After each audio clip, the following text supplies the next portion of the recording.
Today, we're going to talk about, I think it's fitting given the time of year, given the type of property, we're on my property today in Virginia, which is mostly forested timber.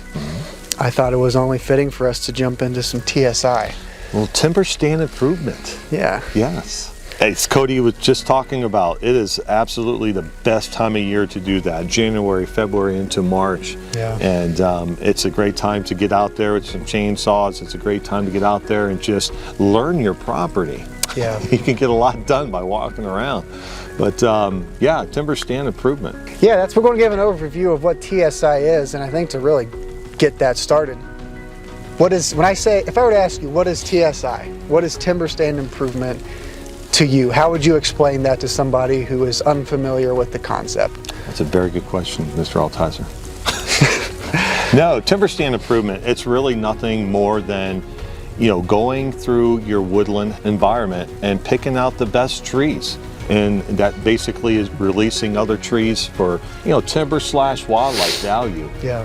Depending on what you're trying to accomplish, whether it's wildlife, you pick and choose differently. And if it's more for timber, you pick and choose differently, and we'll talk about that. But yeah, just picking the better trees, that's the quick and dirty version of it. But it changes the overall composition of your woodlands. Yeah. It helps the health of your woodlands. And I keep saying woodland, and those woodland forests, they're actually, they're almost a threatened species, yeah, if you will. They're in decline. Because we are definitely managing our woodland habitats, not necessarily incorrectly, but we're just not managing like we should. Yeah.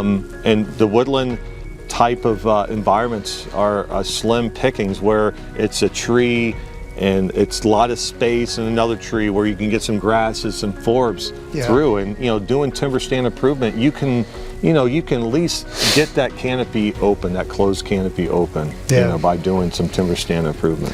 Yeah, and I think before start practicing TSI in whatever form or fashion on your property, timber stand improvement, Eric kind of touched on it. It can be two things, and before you decide how you're going to manage your timber, you have to decide what you're managing your timber for. What do you value? And you can manage timber for timber value, which that's a separate type of management than managing it for wildlife. When you're putting a higher value on timber, more boards per foot, you want taller, straighter trees. Yeah. More of what we're going to discuss and what we're going to emphasize and what we value more on our property, wildlife is our primary focus, and timber value is secondary. So we want what Eric kind of talked about. We want bigger trees, bigger mass producing trees, more early successional habitat, and there are a lot of different ways that we can accomplish that, which is pretty exciting. It is for cool. Somebody like you and I who like to run a saw and get out this time of year and do the work. And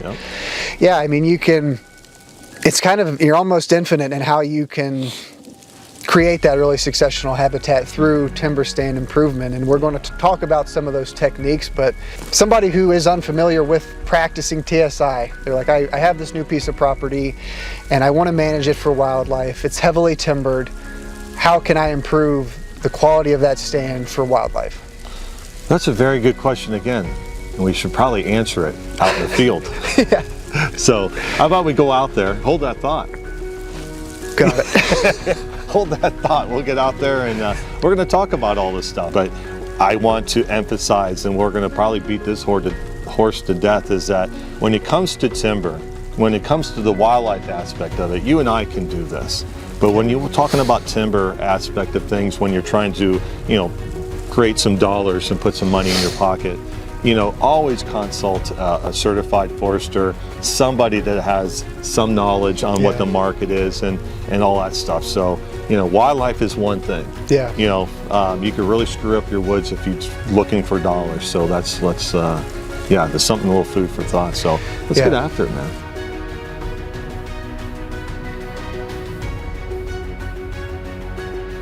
So, we're out in the timber and we picked this spot. Why? Well, the goal on this piece of property, right? And that's one thing that we need to make sure, what's your goal? What are you trying to achieve on this piece? And for a lot of us, for today, let's talk about wildlife. So one thing on this section of property is that there's a little bit of oak, okay? But there's a lot of pole, like in the sense of poplar. and stuff that's competing against that. So what we're going to do is pick the best timber. In this case, what we're trying to do is manage for oak. You know, we're not necessarily going to be like a crop tree release, but we're going to be girdling, cutting, marking. So what we would do is, you know, take some paint and just mark, you know, whatever color you want. Mark the trees that you're trying to protect, and then that way when you come or somebody else comes, you can, you know, get this stuff done. It's actually kind of hard to believe that on this part of our property that oak is a lacking species, because this property was clear cut 25 years ago and the response was just almost all tulip poplar. Like you said, it's a lot of pole-sized timber poplar.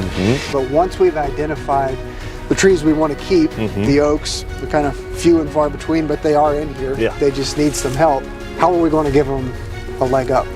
Oh, very easy. Well, it's like if you have some friends, never chainsaw by yourself, you know, and it's just never really a good idea. So if you have some friends, have some family members, you do some chainsaw work and just basically just give this tree, this oak tree, sun and room to grow. And then if you're by yourself, you know, you can do, especially with the size of the trees here, you can do a lot of hack and squirt, you can do a lot of double girdle, and use some obviously herbicide to kill those trees. And what's really cool about this is that you're just not releasing an oak tree, you know, for timber or for wildlife value. When you sit there and do all this wildlife management, you know, the cutting, the double girdling, the hack and squirt, you're creating life. You're creating more, and we've talked about this before, is that the day that you cut stuff or do something, usually we think it's long term. You know, the end result is long term. No, wildlife is using it right out of the gate. You know, the forbs and browse that is going to be getting promoted, the dead trees, the wildlife that's going to utilize the dead trees from, you know, woodpeckers. It's such an ecosystem that we never talk about, and it all stems from timber stand improvement. You know, it's really lacking throughout the country. I mean, we're losing our oak species because of it as well. That's the thing. You mentioned it earlier, you know, how we're not managing timber incorrectly. We're poorly. We're actually just not even managing it. That's the missing element, is the lack of management. We've removed fire, we've removed disturbance off of the landscape, and that's part of what TSI is just reintroducing that type of disturbance. And whatever you're valuing most for us, it's wildlife. It's, you know, releasing crop trees, which of course puts more acorns on the forest floor during the fall. But I mean, there's so many cool different species that benefit from oak. Not just deer and turkeys and squirrels and bears plucking up an acorn during the fall. I mean, even this time of year, you think of an oak tree being dormant and not being of any value to wildlife, but like you dig a little deeper, and it's super beneficial. Is it? Oak trees produce the most of all things, caterpillars. Of all the other trees, caterpillars. And this time of year, you said it really good. We think it's dormant, okay, the acorns are on the ground doing their thing, whatever, blah, blah, blah.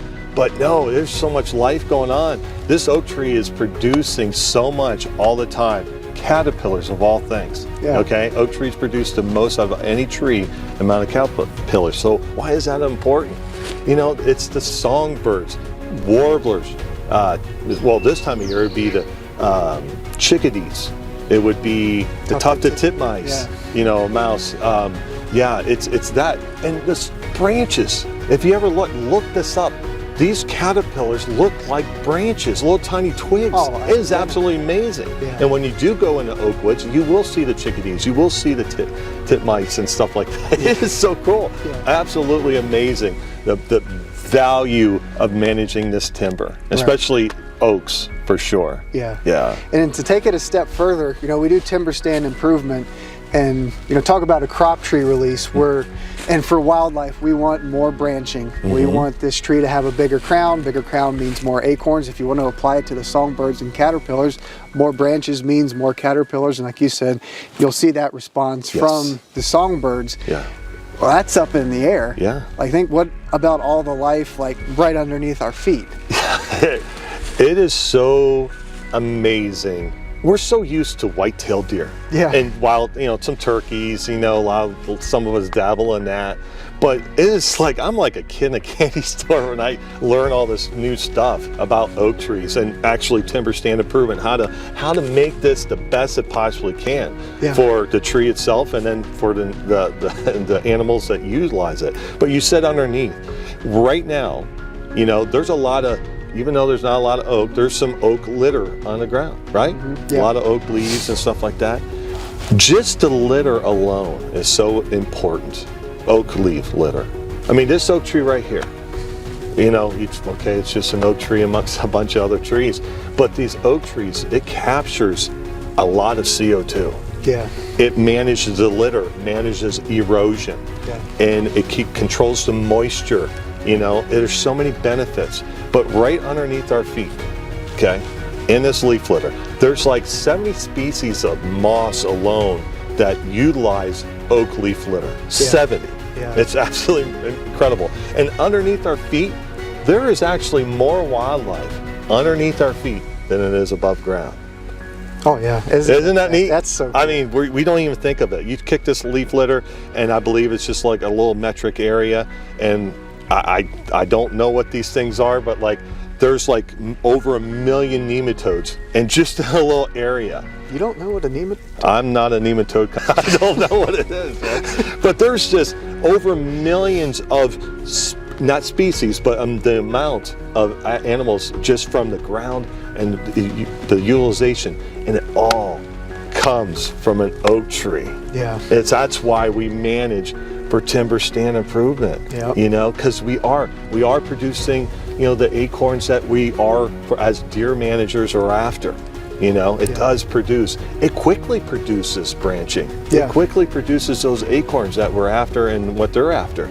But you're doing so much more for wildlife. Yeah. Isn't that neat? That's what I enjoy most about timber stand improvement and TSI and chainsaw work is the response and the benefits are immediate. Yes. But they're immediate and they're long term. And that's really what wildlife management and conservation even it's all about. It's about making a difference now and a sustainable difference long term.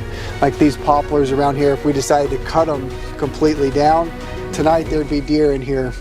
Munching away. We're in the middle of a cold, hard winter. That is an immediate food source for white-tailed deer. Absolutely. This spring, it's going to start branching out.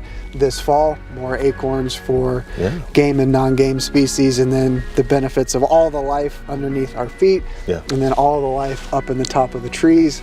Yeah. All from just doing a little sweat equity with your chainsaw.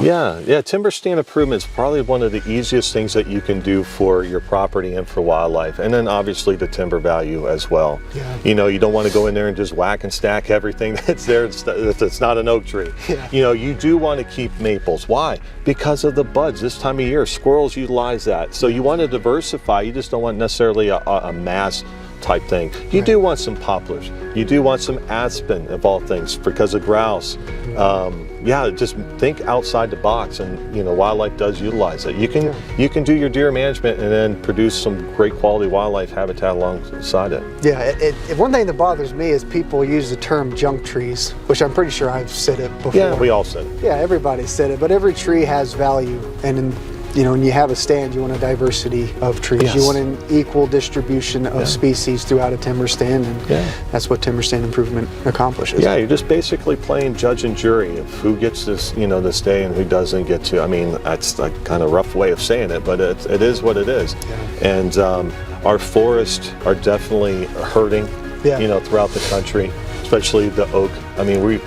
I think there's, I believe, 28 oak trees throughout the whole country, North America, that are actually threatened. Think about that. Yeah. And it's all because, people are afraid to cut trees down, fire suppression and everything else. Smokey Bear is probably the best marketing tool in the history of this country. Yeah. It's amazing what that bear has done to prevent control burns and stuff. No one likes wildfires and everything like that, but control burning, it really does help out oak regeneration and stuff like that. That's timber stand improvement too. Oh yeah. Doing control burns and stuff. There's many things. There's herbicide, there's cutting, and diversify those cuts, as we mentioned. Yeah. So But yeah, you talked about, like, you know, we did some cutting earlier today. You know, it's amazing. You know, I've been doing this a very long time. You've been doing it a long time as well. You know, I cut a poplar down between 2 oak trees, and the satisfaction that I got, that I knew that I did something. I'm 48 years old. It's like I was like a little kid. Like, I did something for wildlife. This is awesome. Yeah. Yeah, it's pretty cool. So.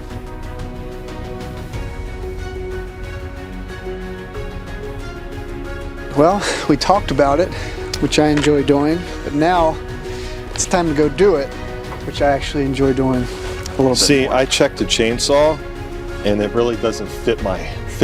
No? It doesn't fit me. So what I'm going to do is I'm going to be the hack and squirt guy. Oh, nice. Yeah, it doesn't fit. No, it is, you know, timber stand improvement, we've talked about it. It's a great time of year to get out there and do this, you know, February, March, January, going backwards. But no, it is a great time to get out there. This is supposed to be fun. Yeah. I know Cody, he likes killing Atlantis. That's his therapy.